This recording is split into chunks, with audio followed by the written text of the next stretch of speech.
Okey, Sarawak terus membawakan kepada anda perkembangan terkini COVID-19 dan juga apakah nasib rakyat Malaysia yang berada di luar negara, khususnya di negara-negara yang melaksanakan kuarantin ataupun lockdown ataupun kawalan pergerakan, tidak kira apa yang mereka gelarkan. Dan kesemua ini memberi kesan pastinya bukan sahaja kepada rakyat Malaysia yang bekerja di luar negara, khususnya tumpuan kita kepada pelajar Malaysia yang berada di luar negara. Dan pada jam ini saya bersama dengan salah seorang pelajar Malaysia yang berada di Scotland, United Kingdom, Natasha Joyby. Terima kasih Natasha kerana bersama dengan kami pada jam ini. Natasha, mungkin pertama sekali kalau boleh digambarkan dan juga diceritakan perkembangan di Scotland itu, bagaimanakah keadaannya dengan perintah berkurung yang dilaksanakan oleh kerajaan UK sendiri pada ketika ini? Okey, terima kasih.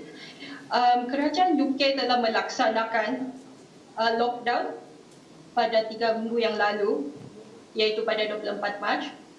Kalau kita ikut berita tempatan hari ini, rasanya kerajaan UK akan meneruskan lagi lockdown for sekurang-kurangnya 3 weeks more. Ya. Okay, similar to Malaysia, kami tidak dibenarkan untuk keluar selain untuk membeli barang keperluan asas, dan lain daripada Malaysia, di sini kami dibenarkan untuk keluar bersenam sehari sekali. Kalau dari segi persekitaran saya, memang lebih senyaplah dan lebih sunyi kalau dibandingkan dengan 3 minggu yang lepas sebelum lockdown dilaksanakan.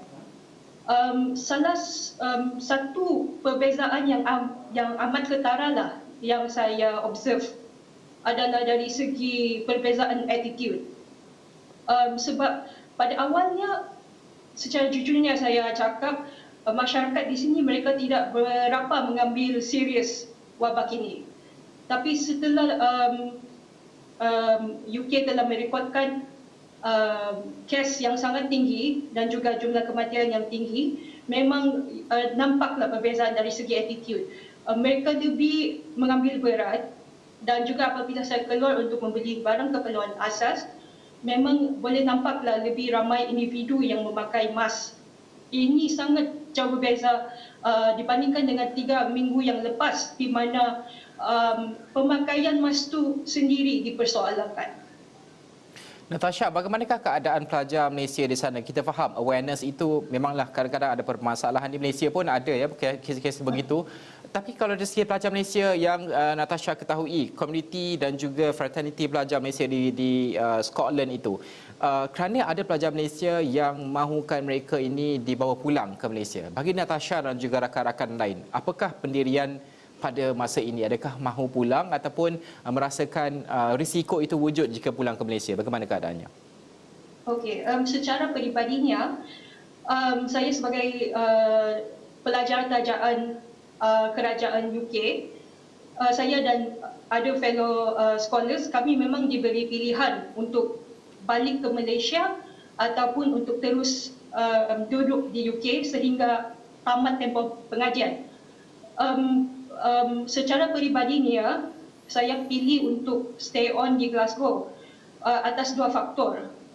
Faktor pertama adalah faktor keselamatan, sebab memandangkan jarak perjalanan dan juga masa penerbangan dari Glasgow ke Kota Kinabalu Sabah, iaitu hometown saya, adalah sangat jauh dan lama dan memerlukan maybe at least 1 layover. Saya rasa risiko pendedahan kepada coronavirus ni agak tinggi, dan saya juga risau kemungkinan saya juga yang akan expose virus itu kepada orang lain kan. So I feel for now the best place for me is Glasgow lah. Selain daripada itu, saya rasa berada di Glasgow membolehkan saya concentrate fully on my education, because I'm on track to graduate in September this year.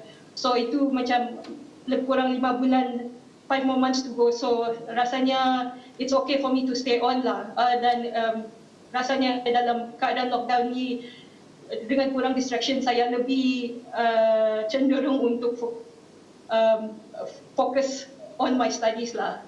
Secara ringkas, Tapi pada masa Natasha, secara ringkas Sorry? kita tak banyak masa. Secara ringkas, bagaimanakah sesi pembelajaran di sana? Secara online ataupun bagaimana? Oh, okey.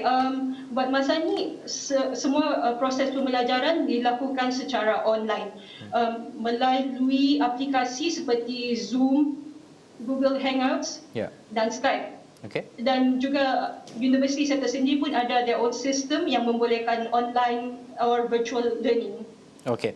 Natasha, terima kasih kerana bersama dengan kami pada jam ini. Kami di Asrawani akan mendoakan keselamatan Natasha dan juga semua pelajar Malaysia yang berada di Scotland, di UK, di mana pun saja pun di luar negara, terus menjaga jarak sosial. Penting untuk kita menjaga keselamatan. Terima kasih Natasha kerana berkongsi cerita itu. Selamat, dan juga kami rakyat Malaysia juga saya percaya mendoakan keselamatan Natasha dan juga rakan-rakan. Terima kasih.